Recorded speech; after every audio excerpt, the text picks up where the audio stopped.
We're going to talk a little bit about why we're here today, specifically at this location. I've been a field investigator for 40 years. I don't pay a lot of attention to some sightings. As you can imagine, like a lot of things, there's not a lot of truth sometimes to people, unfortunately, when they come forward and say, oh yeah, I this, that, and other, saw Bigfoot, what have you. It is what it is. People are not always truthful. However, sometimes there's an event or a case that really sticks out. And today we're here in a region to investigate and take some footage and talk a little bit about an ongoing investigation here that I like to refer to as Operation Canyon Devil. So we're at the junction of these two canyons.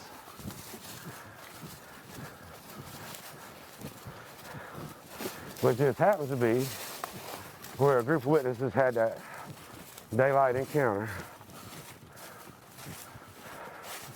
I'm looking for the little, I know exactly when I'm there in a minute. Yeah, there it is right there. All right, so that's super dangerous, guys.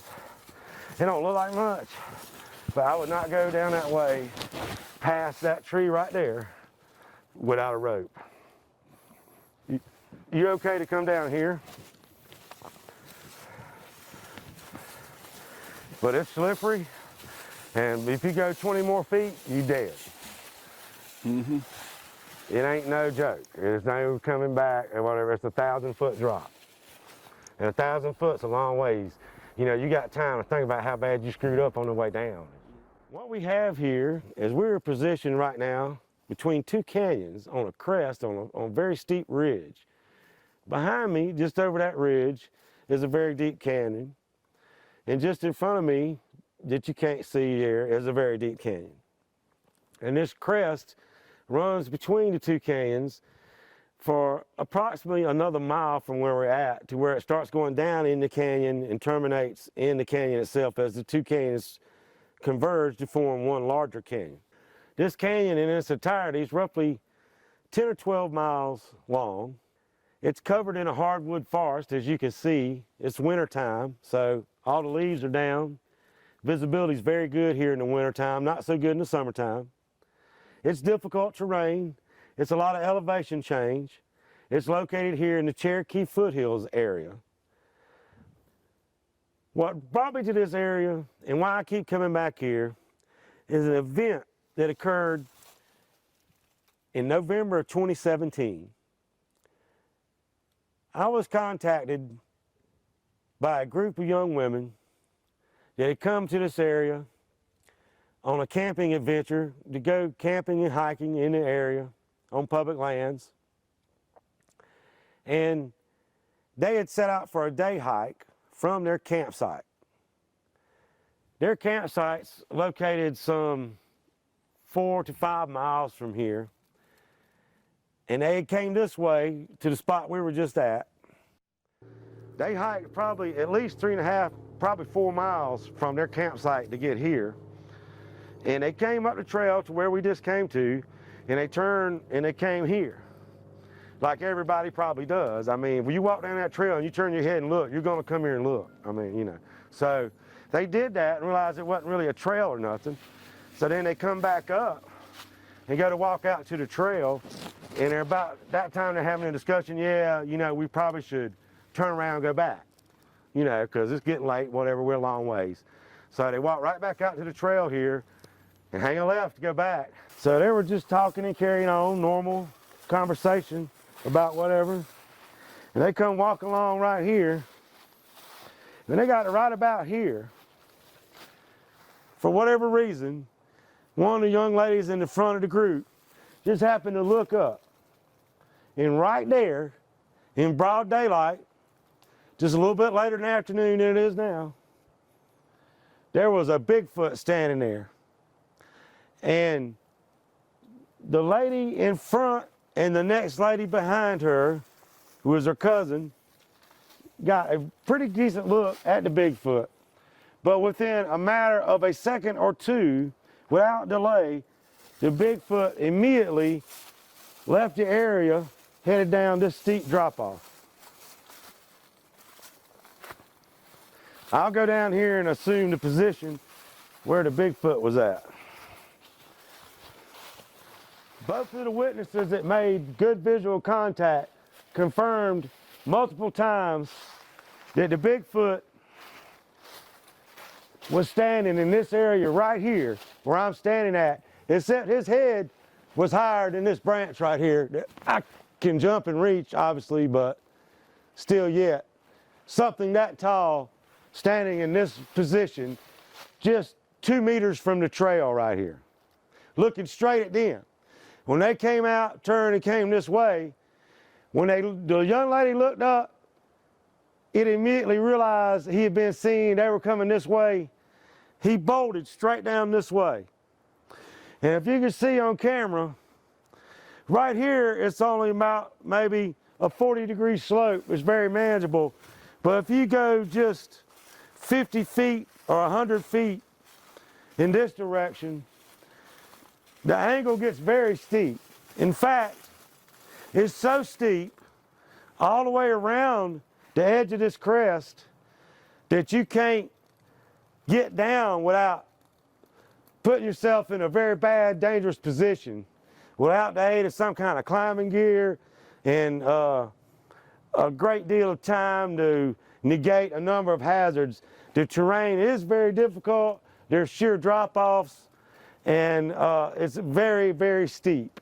When the animal was seen, again, it bolted perpendicular to the trail here in this direction, straight down the hill into a very deep canyon.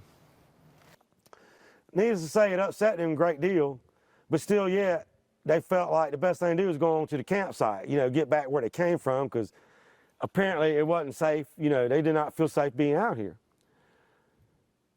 That was the end of it, or so they thought. They went all the way back to their campsite. It's quite a hike back that way, and settled in for the evening. And they thought that was the end of it, like I say. But that night, strange things started happening around the campsite. There was grunts and foot stomping and limb breaking and things like getting thrown, sticks being thrown and things like that. It was very upsetting to them. And on the following morning, one of the young ladies decided to go ahead and depart immediately and did so. The following day went along without any unusual event or occurrence, and everything seemed quite normal again until the following night. And once night fell and they got around their little campfire and got kind of settled in, weird things started happening again. Screaming up on the hill above them, throwing rocks this time, very aggressive stomping and growling type thing. It was to the point where they felt very harassed and intimidated, and this went on through that night, all night long. The following morning, they all decided to go ahead and leave at that time, which was still a day earlier than they had planned. They had reservations to stay yet another night, but they abandoned their reservations and got the heck on out of here. Subsequently, I have been in contact with them since about 10 months ago now. It was some months afterwards before I ever found out about it through word of mouth. And I was placed in contact with one of the young ladies, and one thing led to another, and I met them back up here. We went exactly to where they had the daylight encounter and went through the logistics of all that, and I tried to document that very carefully. And again, and this is one thing a good investigator will do, is continue to ask the same questions sometimes, but maybe with a slightly different twist, a cross-examination type of approach, if you will, because you want to really make sure you're dealing with authentic testimony, because there's no point wasting your time with somebody just full of it when you could be onto something very good. And I think this is indeed something very good and special about this area. We came back, when I say we, a small segment of that group of females and myself have returned to the area, like I said, to go over the logistics of the actual sighting location, and so I would have a good understanding of where the animal went, where they were, and what they saw, and all these things. Then we came back up and camped, and we camped back down there where they were at, some maybe 5 miles from here, or maybe 4 miles from the location of the sighting. They camped in the same campsite they stayed in. I camped in the next campsite down, which was about 125 meters or so from their location. We tried to duplicate by coming back this way, then going back, you know, see if we could pick up that same interest. Apparently, the way I kind of had it figured is for whatever reason, the Bigfoot had, you know, took an interest to them. It got so brave as to get that close in broad daylight even. So he was obviously very curious about these young women for whatever reasons. And there's a lot of theories about that, of course, too. But we tried to kind of duplicate that. And I was trying to put myself in a position to monitor their camp area in case there was some peculiar activity. I might be in a position to make some observations. This went on for just one night at that particular time. And there was some strangeness, but it's nothing that maybe cannot be attributed to a bear, which there are a lot of in the area. There was some activity around the camp, but not really anything that was that compelling, oh, here's a Bigfoot scream at close range, there he goes running or whatever, you know, that you would always like to hope for. So, but there was something there. And then I did notice, like after I gave up on that and went back to my campsite, I felt like something was up on the ridge above me, moving around. Could have been a bear there again, inconclusive. As you might imagine, I've been back on my own many times since then. I've come back to this location up here to where the sighting actually physically occurred. I've camped in the same area again a couple times. It's a beautiful area. It's worth going to spend, you know, it's great just to be here if there wasn't a Bigfoot to investigate. But the thing about this is, it's not just the testimony of the young ladies involved in this particular case that occurred in November of 2017.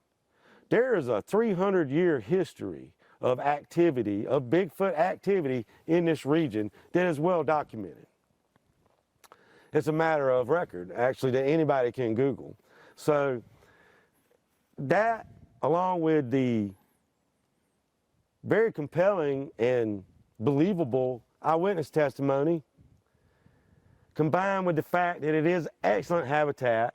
These woods are full of food. There's mast and berries and you name it, just everywhere in here.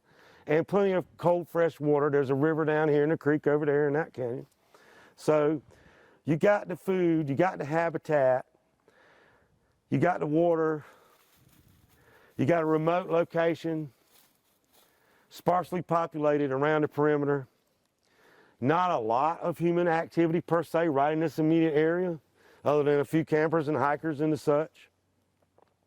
It sets up good. You got the long history, you got the compelling recent reports, you've got the fact that I came back on another subsequent visit and had some very strange activity at one of the campsites down here. There again, inconclusive, but I had a previous encounter that night with a black bear at very close range in my campsite. The bears here will come right on into your campsite. They're not very shy about it at all. Whatever this was, moving up on the ridge above me, and I say the ridge, to explain that a little bit, it's about 100, 150 feet above where I was camping. Is a place where it wasn't so steep that you could maybe, it was about maybe a 45. You could walk around up there if you could ever get up there, which I try to do many times and I've been unsuccessful. It's just too dangerous. There's no way to really access that because it's sheer cliff in most places or rock fall. It's very difficult terrain. It would be an all-out mountain climbing effort there again just to get up that 150 feet on that ledge, as best I can tell. But yet something in the dead of night, in the pitch black, was moving around up there. It was obviously based on the back and forth movement, surveilling me, or had great interest in whatever I was doing there at that campsite. Whereas the bear just kind of bumbled right on in the cat. Once there's some Tic Tacs or whatever, you know, they don't care. Whatever this was very cautious. And I'm sure it wasn't a person, because there's no way a person could have been walking around up there in the dark without falling off a cliff or into a cave or tripping over a log or hitting their head on a big rock or something. It's very difficult terrain up there. So that makes you wonder. It's probably not a bear, it's not a person. What might it be then? So there's a lot of reasons we're here today.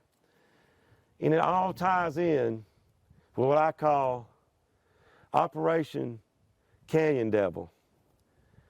This area, as you can see, is a very old growth forest. This area has not been logged. It's very much a favorable habitat in a number of ways. It's hard to access. There's food everywhere, fresh water, 300-year history report, compelling contemporary reports. I've had some possible activity. So this is a place I'm going to be spending a lot of time at in the coming months and years as part of a comprehensive evaluation and investigation of this area.